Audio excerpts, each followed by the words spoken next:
High, তোমরা কেমন আছো? আমি ভাবতেও পারছি না যে আমি কাশ্মীরের ভিডিওগুলো তোমাদের সাথে শেয়ার করতে পারবো, কিন্তু শেয়ার করতে পারলাম। আমার হাজব্যান্ডের যে পুরনো ফোনটা ছিল ওটার মধ্যে সব ছিল। হঠাৎ করে আমি আজকে খুঁজতে খুঁজতে ভাবলাম যে তোমাদের সাথে আমার কাশ্মীরে যে গেছিলাম বিয়ের পর ফার্স্ট, তো তোমাদের সাথে শেয়ার করি। ফার্স্ট তো যাইনি, প্রথমে মায়াপুর গেছি, তারপর পুরী গেছিলাম, তারপর কাশ্মীর গেছিলাম। তো ওগুলোর তো কোনো ভিডিও নেই, পুরীর একটু আধটু থাকলেও মায়াপুরের মনে হয় না নেই। তো এই যে কাশ্মীরে চলে গেছিলাম, কিন্তু যাওয়ার সময় ট্রেনে গেছিলাম। আর তখন তো ওই মেন্টালিটি ছিল না যে আমি ব্লগ বানাবো। তো ওই মেন্টালিটি না থেকেও একটু ভিডিওটা একটু খারাপ আসতে পারে, তাও তোমাদের সাথে শেয়ার করব বলে আমি ভিডিওটা পোস্ট করছি।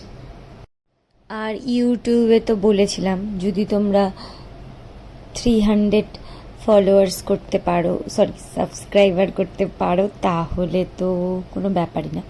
আমি আরও আমার দিদির রেজিস্ট্রি ভিডিওটা পোস্ট করলাম, তারপর এখন ভাবলাম যে তোমাদের সাথে আগে আমার কাশ্মীরের ভিডিওটা শেয়ার করি। আর তোমাদের সাথে না সব কিছু রেখে রেখে পোস্ট করতে আমার ইচ্ছা করে না, যখনই যেটা হয় পোস্ট করে দিতে হয়, ইচ্ছা করে, কিন্তু আমি তো টাইম পাই না ওভাবে। আসলে আমার একটা পেজ আছে ফেসবুকে, তো ওর জন্য লাইক টাইপ করতে হয়, তো আমি টাইম পাই না। দেখো এবার কাশ্মীরের গল্প করি তোমার। কাশ্মীরে শুধু মানে কি বলবো, খুব সুন্দর। মানে সবাই জানো কাশ্মীরকে জান্নাত বলে, এমনি এমনি বলে না, সত্যিই জান্নাত। আর ভয়েসটা না একটু লো আসতে পারে, কারণ এটা আমি ওই পুরোনো ফোনটাতে এডিট করছি। ভীষণ মানে বড় বড় ভিডিও, আর আমি এই ভিডিওগুলো কি করে ওই ফোনে নেব, তাই ভাবলাম যে একেবারে এখান থেকেই ডাউনলোড করে যদি ফোনে নিয়ে নিই তাহলে কি হয়। তাই একেবারে ভিডিওটা ডাউনলোড করে, একটু বড় হবে তো নিয়ে নিলাম, তোমাদের জন্য একটু শেয়ার করব।